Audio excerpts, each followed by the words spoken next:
Hello friends, welcome to the channel of NEET achiever. जैसा कि आपको पता है, यहां पर हम नीट के पीवाईक्यू को डिस्कस कर रहे हैं। सबसे पहली बात मैं आपसे बताना चाहूंगा, वीडियोस तो मैंने डाले हैं बहुत सारे। आपका काम है चैनल को सब्सक्राइब करना और बेल आइकन को दबाना, ताकि सारे वीडियोस आपको मिले और आपकी नीट की प्रिपरेशन बहुत ही मस्त तरीके से आगे बढ़े। आज हम सेल्स वाले चैप्टर से क्वेश्चंस को देखेंगे। यहां से 5 क्वेश्चंस आए हुए हैं, जिनमें से एक क्वेश्चन मैं आपको अभी एक्सप्लेन करने वाला हूं। देखिए क्या है, ये match the type of question है। कुछ नाम दे रखे हैं जिनको हमें अलग अलग मैच करना है। तो चलिए कुछ 4 नाम जो है, जो क्वेश्चन आया हुआ है नीट 2025 में, उसको लिखते हैं। सबसे पहला, सेंट्रोमियर के बारे में आपको पता होनी चाहिए। दूसरा, आपको पता होना चाहिए सीलियम के बारे में। तीसरा, आपको पता होना चाहिए क्रिस्टी के बारे में। और लास्ट ऑप्शन यहां पर है प्लाज्मा मेम्ब्रेन, जैसा कि क्वेश्चन में आया हुआ है, प्लाज्मा मेम्ब्रेन। अब देखिए, सबके बारे में ये कॉलम ए है और कॉलम बी दे रखा है, और उसको आपको मैच करना है। कॉलम बी में क्या दे रखा है? कॉलम बी में सबसे पहले मान के दे रखा है माइटोकॉन्ड्रिया। दूसरा दे रखा है सेल डिवीजन। चौथा दे रखा है सेल मूवमेंट। और लास्ट है फॉस्फोलिपिड बायलेयर। अब एक एक करके सारा कुछ समझते हैं। सबसे पहले याद रखना है सेंट्रोमियर क्या होता है। देखिए, हमारे पास एक सेल है, यह सेल का न्यूक्लियस है। जब सेल डिवाइड करेगा तो न्यूक्लियस धीरे धीरे गायब हो जाएगा और उसके बीच में क्रोमोसोम बनने लगेंगे। इस तरीके से क्रोमोसोम बनने लगेंगे। यहां पर सेल के डिवीजन होने के टाइम एक सेल ऑर्गेनल है, छोटा सा। इस सेल ऑर्गेनल को कहते हैं सेंट्रोसोम। ये 2 सेल ऑर्गेनल रहेंगे, और जैसे जैसे सेल डिवाइड होगा, ये सेंट्रोसोम से फाइबर्स निकलेंगे, वायर लाइक स्ट्रक्चर निकलेंगे। ऐसा करके, ऐसे wire like, fibres like structure निकलेंगे। ये फाइबर लाइक स्ट्रक्चर क्रोमोसोम के बीच के इस स्ट्रक्चर से जुड़ जाते हैं। ये स्ट्रक्चर अगर इंग्लिश में बोले तो कैसे बोलेंगे?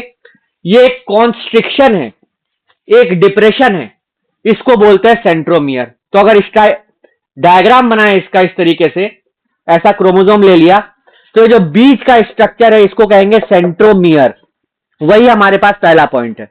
अब होता क्या है, ये सेल ऑर्गेनल्स जो है, जिसको कहा आपने सेंट्रोसोम, इससे फाइबर्स निकलेंगे, रस्सियां निकलेंगी, और ये रस्सियां आके चिपकेंगी इस स्ट्रक्चर से, जिसको कहते हैं सेंट्रोमियर। अब क्या होता है, ये रस्सियां, जिसको कि स्पिंडल फाइबर भी बोलते हैं, इसको स्पिंडल भी बोला, या फिर इसका दूसरा नाम है एस्टर फाइबर्स। ये क्या करेंगे, ये खींचेंगे क्रोमोसोम को अपोजिट साइड में।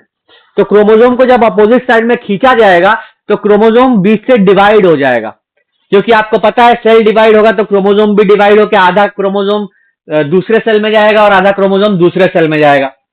तो यहां पर इस तरीके से क्रोमोसोम है, इस क्रोमोसोम से एस्टर फाइबर आके चिपके, फिर इसको खींच के अलग किया। तो जब खींच के अलग करेंगे तो आधा क्रोमोसोम तो ऊपर चला जाएगा और आधा क्रोमोसोम नीचे की तरफ आ जाएगा। सेल डिवीजन का यह प्रोसेस होता है। तो सेल डिवीजन के अंदर क्रोमोसोम टूटा किस तरीके से? यहां पर सेल ऑर्गेनल ने स्पिंडल फाइबर बनाया। इस सेल ऑर्गेनल को क्या कहेंगे? इस सेल ऑर्गेनल को कहेंगे सेंट्रोसोम। ये सेंट्रोसोम का स्पिंडल फाइबर किससे चिपकेगा आके? तो क्रोमोसोम के सेंट्रोमियर से, और फिर सेंट्रोमियर को खींचेगा अपोजिट तरीके से, तो क्रोमोसोम डिवाइड हो जाएगा। तो सेंट्रोमियर का काम क्या है? Cell division. पहला पॉइंट हमने देख लिया। दूसरा पॉइंट है सीलियम के बारे में। देखिए, बहुत सारे सेल्स होते हैं जिनके बाहरी स्ट्रक्चर में छोटे छोटे ओर लाइक स्ट्रक्चर, छोटे छोटे थ्रेड लाइक स्ट्रक्चर होते हैं, उनको सीलिया कहते हैं।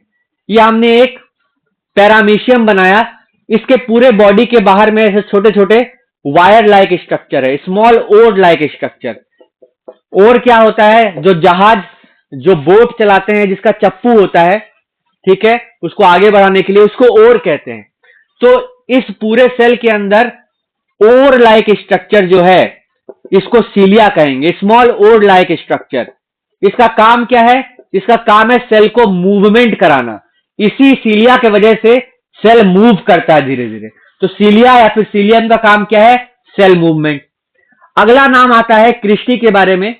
तो क्रिस्टी जो है वो पाया जाता है माइटोकॉन्ड्रिया में। एक और मैं आपको यहां पर इंटरेस्टिंग फैक्ट बताता हूं। सेम तरीके के दो नाम हैं, एक को बोलते हैं क्रिस्टी, एक को बोलते हैं सिस्टर्नी। क्रिस्टी जो है वो प्रेजेंट होता है माइटोकॉन्ड्रिया में, और सिस्टर्नी जो है वो प्रेजेंट होता है गोल्गी एपरेटस में। तो आप देखिए क्रिस्टी क्या है। यहां पर हमने बनाया माइटोकॉन्ड्रिया का डायग्राम। माइटोकॉन्ड्रिया का ये बाहरी लेयर है, this is the outer layer, outer membrane, mitochondria का बाहरी लेयर। अब अंदरूनी लेयर जो है, जो इनर लेयर है, इस तरीके से ये इनर लेयर बोल दिया माइटोकॉन्ड्रिया का। अब जो इनर लेयर है, इनर लेयर की फोल्डिंग होती है, मतलब इनर लेयर इस तरह से फोल्ड होकर अंदर आ जाते हैं। ये भी इनर लेयर फोल्ड करके इस तरह से अंदर आ जाएगा, इस तरह से इनर लेयर फोल्ड करके अंदर आ जाएगा। तो इस तरह से फोल्डिंग होती है इनर लेयर के बीच में। इन फोल्डिंग को इनर फोल्डिंग, इन्हीं को बोलते हैं क्रिस्टी। इन्हीं को क्या बोलते हैं? क्रिस्टी। तो माइटोकॉन्ड्रिया के इनर मेम्ब्रेन की फोल्डिंग को बोलते हैं क्रिस्टी। तो क्रिस्टी कहां पाया जाएगा? माइटोकॉन्ड्रिया में पाया जाएगा। तो ये क्रिस्टी के बारे में बात हो गई। अब बात करते हैं प्लाज्मा मेम्ब्रेन की। वैसे तो आपने अगर यहां तक क्वेश्चन बनाया ही है तो आपको देख के पता लग जाएगा प्लाज्मा मेम्ब्रेन फॉस्फोबाइलेयर का आंसर होगा, लेकिन फिर भी प्लाज्मा मेम्ब्रेन को यहां पर पहले आंसर तो जान ही लो। प्लाज्मा मेम्ब्रेन फॉस्फोबाइलिपिड लेयर है। अब इसका मतलब समझते हैं। देखिए प्लाज्मा मेम्ब्रेन को अगर आप देखेंगे तो प्लाज्मा मेम्ब्रेन कुछ इस तरीके का स्ट्रक्चर होगा।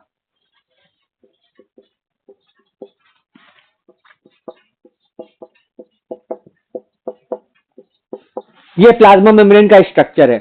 अब देखिए प्लाज्मा मेम्ब्रेन में क्या है, आपको दो लेयर मिलती है लिपिड की। ये जो छोटे छोटे स्ट्रक्चर दिख रहे हैं, दो पूंछ निकली हुई है जिसमें, ये लिपिड है एक। तो ऊपर वाली लेयर लिपिड की, फिर एक और लिपिड की layer.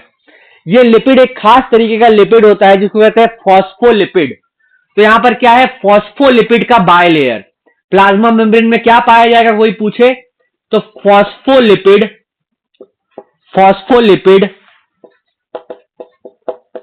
By layer, phospholipid by layer. तो यहां से आपको पता लग गया plasma membrane phospholipid by layer है। पूरा स्ट्रक्चर समझेंगे। इस फॉस्फोलिपिड लेयर के बीच बीच में प्रोटीन्स भी रहेंगे, प्रोटीन्स भी प्रेजेंट होते हैं। तो कोई अगर आपसे आज से पूछे कि प्लाज्मा मेम्ब्रेन किस चीज से बना हुआ है, तो then you have to answer plasma membrane is made up of lipids and proteins. Lipid का लेयर क्या है? एक लेयर है लिपिड का, या दो लेयर है? तो दो लेयर है, बाय लेयर है। लिपिड की खासियत क्या है? किस तरीके का लिपिड है? तो फॉस्फोलिपिड है, मतलब फॉस्फोरस भी जुड़ा हुआ है इस लिपिड से। तो as a whole plasma membrane किससे बना होता है? फॉस्फोलिपिड बाय लेयर से बना होता है। ये हमारे पास क्वेश्चन है, पांचों क्वेश्चन मैंने इस चैनल पे अपलोड कर दिए हैं। अगर आपको अच्छा लग रहा हो, और फिर से बोल रहा हूं मैं, लाइक करें और सब्सक्राइब करके बेल आइकन को जरूर दबाएं। तब तक के लिए पढ़ते रहिए, स्टे मोटिवेटेड। Thank you.